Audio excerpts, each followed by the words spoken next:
So guys, for the first method, you want to head over to search and type in Microsoft Teams. Now, you want to click on app settings. And then once you're on this, you want to scroll down and then click on terminate. Now, you want to click on repair. Wait for this to load. And then once that's been repaired, see if that works for you.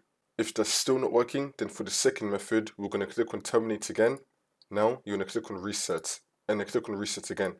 Wait for this to load. See if that works for you. If that's still not working, then for the last method, you want to head over to search and type in add remove programs. Click on it.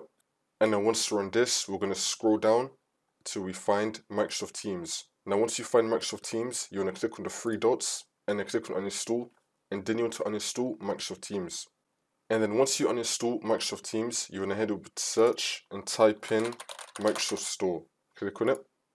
And then once you're on this, you want to search for Microsoft Teams. Click on it. And you now just want to reinstall it again. And this should now fix your problem. You could also reinstall it from the Microsoft Teams website.